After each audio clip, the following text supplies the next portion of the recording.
Hello, hello. Please come in. Welcome. Place your coat, somewhere. Don't mind the nightmare, just a change of location. Our miracle, or incantation, runs are completed, and we arrive, as always, to discuss how those runs went. Beard's journey is over, at least as far as we care to follow it. I do wonder if, had he known the destination he would reach, would he have set out in the first place? I suppose it doesn't matter. It's time to discuss the many runs in this series. So, let's get into it. And of course, the first question on the docket is, where is Demon's Souls? When I do Final Fantasy or Pokemon runs, or any other future runs for that matter, I typically try to choose a representative sample. This isn't necessarily true in Dark Souls, where I usually play through all of the FromSoft games that are relevant to a challenge. This is mostly because the FromSoft catalog that I would normally include only has 5 games in it to begin with. Further, from having actually played them, I know that they have a lot of distinction that exists from game to game. So do I need to include every game and every series? No. But I usually do so anyway. So then the question becomes, why did I choose to exclude Demon's Souls from this series? Demon's Souls does have Miracle, singular, that I could have done a run-through with, and the answer to the question is I kind of started one. I didn't actually record the first section, it was more a fact-finding mission, and the results were unfavorable. So there's a couple of reasons I chose to exclude Demon's Souls. First off, while Dark Souls 1 and Dark Souls 3 both had it where I had to kill certain bosses before I could unlock any offensive miracles, Demon's Souls is the worst offender for this.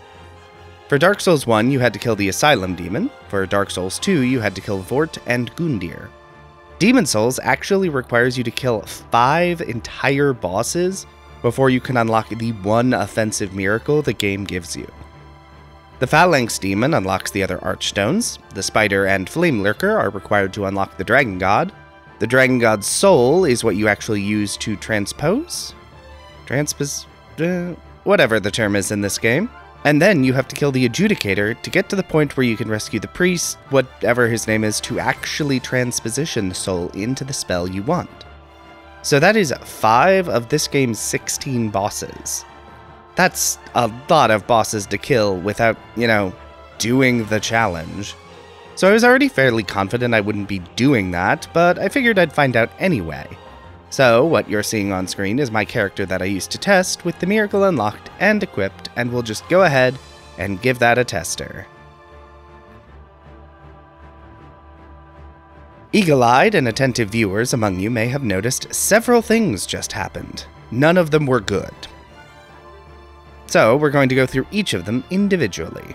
First was the cast speed. It's pretty rough. Not the worst in the series. Lord knows every FromSoft really loves to make miracles take ages to cast. Even in games where the cast speed is faster, it's really just because the flow of combat is faster. But that is not, in fact, the only problem some of you may have noticed. Look at how little damage that attack actually did. It was not good. And yes, this enemy is exceptionally resistant to magic, but considering magic damage is our only option of damage, that's not going to work. And what's this? Look at all the FP I don't have. Because despite the spell having a casting time that is longer than it probably should be, damage that is not good enough to justify it, it also costs 100 FP. Fun fact, when I got the spell, I didn't actually have enough FP to cast it, despite having killed the first 5 bosses. I actually had to buff my stats to have enough FP to cast this spell a single time. So yes, that is why Demon's Souls is excluded, because honestly, it only has one spell, the spell is not that interesting, and it's also not very good. Oh, and I'm pretty sure the Storm Demon also can't be killed with Wrath, so that's 6 of the 16 bosses you can't actually do in this challenge. So, with Demon's Souls out of the way, let's hop into our first category of comparison, difficulty. As always, we need to rank the relative difficulty of these challenge runs against each other. This is often the simplest of the measures, which makes it a very good place to start. So, let's dive in. Dark Souls 1, the first game in our comparison, gets to be placed in second to last place in difficulty. I've never really experimented with miracles in Souls games outside Elden Ring, and I went into the first game really not knowing what to expect. And Dark Souls 1 really didn't disappoint in difficulty. I was expecting some troubles, and I definitely found them, and not just in getting a single offensive spell at the start of the game, but also in how miracles feel very different than sorceries, which is not what I was expecting. They are slow to cast, can be a little inconsistent, but boy do they pack a punch. Lightning Spear, Emit Force, Wrath of the Gods, all great spells that deal great damage after more casting time than I would have liked. And yes, I know dexterity improves casting speed, now. But even at the end, I didn't really have any spare points to buff that. And that doesn't even touch on the other issue with miracles, the number of casts. Dark Souls 1's spell system gives each spell a specific number of casts, and that's all you get. No restoring those between bonfires, which made fighting some bosses very interesting. Orni and Smoo were of particular note. This fight is already a pretty challenging duo. Miracle casting speed being as slow as it is, compounded the difficulty of finding openings even more. And then the reality that I didn't have a single miracle to spare. Every miracle needed to hit. Every spell had to be useful. This created a nice tension in the fight, and other fights, where it wasn't just finding an opening to attack, it was finding an opening where you knew the attack would hit, because one miss might cost you the fight. Even Gwyn got in on the action by being honestly the hardest fight in the game, which may be the first time anyone has ever said that. I mean, half the reason I decided to play around with narrative in this series was because I kinda lost my mind a bit fighting Gwyn. The slow speed of miracles combined with not great damage against him, and how aggressively he jumps around the arena meant he was difficult for the first time. Ever. However, while that tension was great, I can't really place this game any higher. While there were some challenging fights, there's also a lot of bosses in this game that are just not notable. Gwyn and Orni Smoo stand out, but I don't really remember any other bosses that were particularly challenging. Maybe Four Kings? But the games that place higher on this list are definitely more notable. Dark Souls 1 placed, we return to Drang Lake for Dark Souls 2. Where does this game fall in our difficulty ranking? Last, actually. Yeah, the difficulty of Dark Souls 2 is already not super high. The areas are hostile, but not really in a fun way, more in an obnoxious way. And the bosses often fail to stand out. And Miracles Only doesn't really do anything to move that needle. The biggest challenges I had in the run were actually at the very beginning. And that wasn't difficulty, it was resource management. Because Dark Souls 2 decided to double down on the limited castings of its predecessor to severely reduce the number of attack options I had. And even that wouldn't have been a real issue if I'd remembered where the various amber herbs were around the map, but I've only ever used sorceries in this game, which don't really suffer from their much higher limited uses. But as I gained more spell options, more copies of those spells, and more attunement to increase the base casting, even that meager challenge fell away. I looked through a list of the required bosses in Dark Souls 2, and I actually can't remember a single boss being interesting in this run. Really, the only thing I could think of was whether I needed to restore miracle casts mid-fight or not. But by the end of the game, I had so many spells and so many cast-restoring items, it was basically nothing. So Dark Souls 2 gets stuck in last place because, to be frank, it's not really that difficult. And Dark Souls 3 is next. Dark Souls 3 has the swingiest history in these summary videos, having earned most difficult in sorcery only and least difficult in dagger only. And in miracle only it earns first place again, back to take the crown. But it should be noted that this is still a decent bit easier than sorcery only was, so it really only earns the top spot because miracles only are actually quite strong in all of the games, including Dark Souls 3. Don't get me wrong, I was a bit concerned when I finally got Lightning Spear and it turned out to be less than great. Seriously, Lightning Spear is a whole roller coaster of its own on whether it's good or not in these games. But then I got Lightning Strike, Gnaw, Better Gnaw, Wrath of Gods. I never realized before doing this challenge how much more damage variety miracles get compared to sorceries in this game. Physical, dark, and lightning damage is a powerful combination that can really hit most enemies for at least neutral damage. So miracles in Dark Souls 3 are versatile and very fun. But our old enemy casting speed comes back to haunt us. Even with maxed out casting speed, these spells are not as fast as I'd like. And this continued to cause issues throughout the game, especially in the final few areas where the last few bosses were not messing around. Dragon Slayer armor is one I recall particularly not liking me casting spells, and its great shield was trouble as always. Even normally easy enemies like the Deacons were weirdly difficult with miracles only, although that's mostly on me not going to grab Lightning Strike as soon as I could because I didn't realize how good it would be. But Better Gnaw dealing dark damage and bleed, Lightning Strike hitting multiple times in melee, Life Hunt Scythe getting you healed. Every spell was a tool to be used against different bosses. So while Dark Souls 3 gets first place in difficulty, I feel a lot better about the game than I did when trying to beat the game with only sorceries. And of course, that means we have reached Elden Ring, and Elden Ring earns its second place, which is interesting. I think incantations are stronger in Elden Ring than they have ever been, even considering that the bosses of Elden Ring are stronger bosses than there have ever been. So why would I rank Elden Ring second highest? I mean, look at the damage Ancient Dragon Lightning Strike deals against Godfrey, and the Elden Beast. Surely nothing in this game is hard enough to stand against this much miracle power. And that is true, but it is also kind of deceptive. Because, in point of fact, I actually struggled more with Elden Ring incantations only than I did with any of the other games in this list.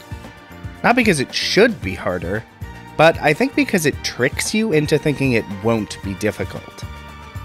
Especially early on with Lightning Spear, Catch Flame, Rot Breath, you can destroy all the early bosses. I mean, I don't think a single boss was even worth mentioning until after Morgott. You have so many options, so many buffs, so many spells. But all that power tricks you, or at least it tricked me, because I basically didn't have to play Elden Ring for a while. Just cast the spell, dodge a bit, and the boss is dead. So I never really got warmed up to Elden Ring's combat, so when it came time for bosses that incantations just can't just melt, like Fire Giant or Malekith, I encountered problems. Because I basically hadn't spent any time remembering how to play the game, which of course ended up getting me killed more often than it really should have. Because miracles are stupidly strong and versatile, and can melt nearly every boss in the game. But I hadn't really learned how to find the spacing to cast them properly, because I just hadn't needed to. So yeah, Elden Ring can actually be fairly difficult if you let it lull you into a false sense of mastery. Because you don't need to play great to beat this game with incantations, but you do need to play better than this. And we have arrived at my favorite section. What order would I recommend these challenge runs in? My favorite section of the video, where I self-indulgently express my opinions about a game challenge and make rampant assumptions about you, the viewer. And as with everything I do, I am always correct, so now I must get into the meat and potats of this video. But before I do, I should clarify that unlike some of my other series, I would actually recommend any of these challenges. And while I will still be placing them in order, were I assigning numerical grades, these would all get a pass. And the first to get the red pen is Dark Souls 1. First game that had enough miracles to be included in this series, and it places first? Ooh, exciting. I don't think I've ever given Dark Souls 1 the top ranking in any of these summary videos. How neat. I was as surprised as anyone when I realized this had to be my #1 recommend. As people who've watched my videos before might know, I'm disinclined to forgive the faults of older games just because they are old. Dark Souls can be a revolutionary leap forward that would catapult Souls-like into its own genre, and also be a pretty clunky early PS3 game. So, it often gets lower rankings simply because FromSoft has honed their skill to make games over the years. But, for miracles only at least, Dark Souls 1 takes the top spot, and on review it's not hard to see why. So, first, miracles feel the most miracle-y here. They are powerful, damaging, but clunky to use and a bit unwieldy. And while that might be a downside for other challenges, with miracles it feels correct. One of the big fun aspects of miracles is you need to be more patient, time your shots better, because the windup and recovery on these lightning spheres is temporally expensive. And while your access to miracles expands as the game goes on, it never reaches a point where the cast count isn't something you need to think about. Being mindful of your spells is important, unlike sorcery only with its many soul arrows, and then the challenges of the run. They are omnipresent. There is no point where your spells drop off or pick up. You are facing similar struggles whether at the end of the game or the very start. Okay, maybe not the very start. I recall in a prior series saying that if Orny and Smoo had been the final boss, I would have recommended it higher, but that's not a problem in this run. Orny and Smoo were difficult, yes, but so were the Four Kings. So is Nito. Gwyn was the hardest boss in the game, and that's basically unheard of. So Dark Souls 1 earned the top spot by excelling at basically every level and making every step of the game more interesting, more fun than it otherwise is. Oof, would hate to have to follow that glowing recommendation. But next is Dark Souls 2, my personal favorite of the Dark Souls. Surely it can't... Oh dear. Yep, it goes in last. Now I do want to remind everyone that all of these get a hearty recommend from me. So keep that in mind because I have things to say. So Dark Souls 2 is weaker than Dark Souls 1 in basically every way within the context of this challenge.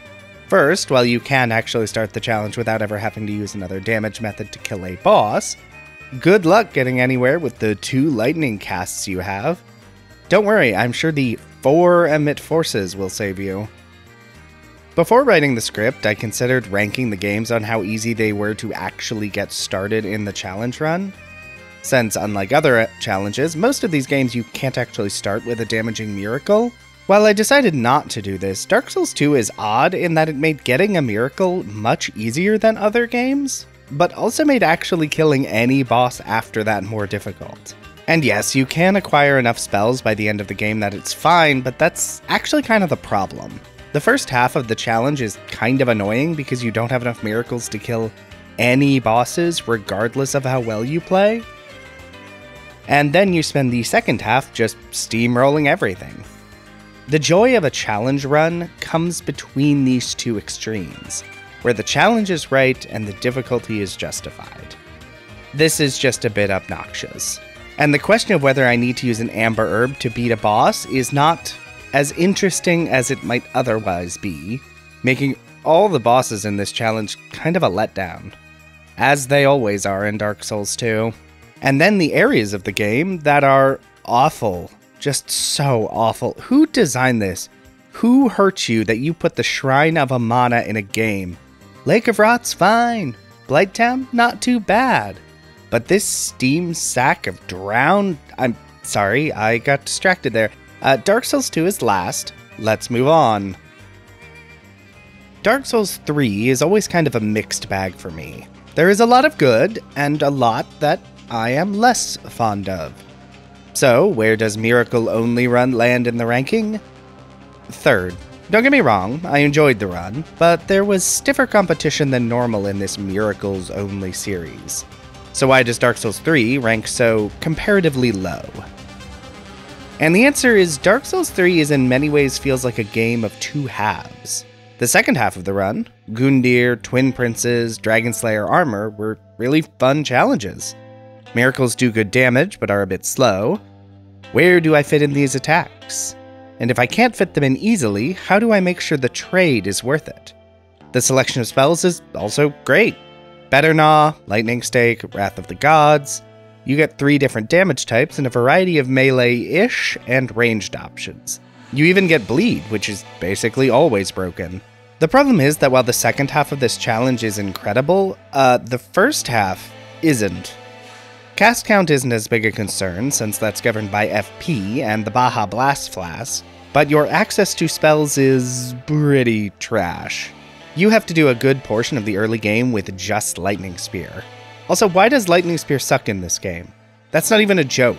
Lightning Spear is great in every other game, and in Dark Souls 3, it's just kind of bad. So the first half of this run can really feel like a pain, mostly because the spell that normally does work, but it's decided it's 3 games in, and it's time for some quiet quitting. But then you beat Abyss Watchers and can grab Lightning Stake, and this was what we were waiting for. A good miracle, finally. Come to think of it, this kind of happens with sorceries as well, where they start off kind of trash and about halfway through morph into actually usable. And that happening to basically all magic, except maybe pyromancy. Stay tuned.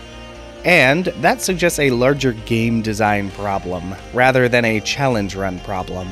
So, while Dark Souls 3's second half is great for this challenge, the first half is less so, and it drags it all the way down to third. And Elden Ring, fan favorite and most recently released, so its place on any ranking is always known in advance. I do wonder if I should change the order I rank things in. Maybe the order they are being ranked rather than the order I played them in? Thought for another time. But yes, Elden Ring got second place. Elden Ring usually scores near the top of these rankings, as well it should, as FromSoft has generally improved in their game design chops, and Elden Ring is very much a display of that. And Miracles, or Incantations, is absolutely a testament to that. It was interesting debating with myself over whether this or Dark Souls 1 would earn the top spot, but ultimately Elden Ring fails to follow through on its early promises, and it ultimately comes down to difficulty, or perhaps more accurately what it feels like to play this challenge. Incantations in Elden Ring are bonkers. I'm not convinced anyone tried to balance any of these. The damage types, the damage output, the sheer quantity of them. You want regen? Pick your flavor. You want lightning? We've got different colors of that. You want buffs? We've got plenty. And this sheer variety feeds into the biggest issue with Elden Ring challenge runs. You spend a lot of time not really playing Elden Ring. The open world really hinders enjoying the experience because most things are available to you immediately, which is great in a casual run where you can explore every nook and cranny and encounter new surprises. It is less great when the incantation you want is a 10-minute horse ride across overly familiar terrain. And then the difficulty, which spikes pretty aggressively in the back half of the game. And while incantations are strong, they aren't that strong to make you not need to play the game, which can be difficult to get back in the rhythm of when you've spent so long pressing the cast spell to end the fight button. I was doing a whole narrative bit at the end of this run, but the final few fights took longer than they may have seemed.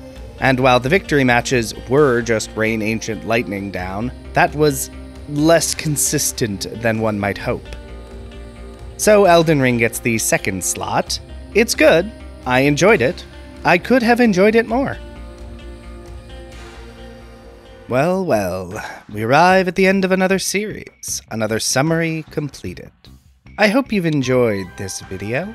Drop a like, subscribe, a comment I might even read.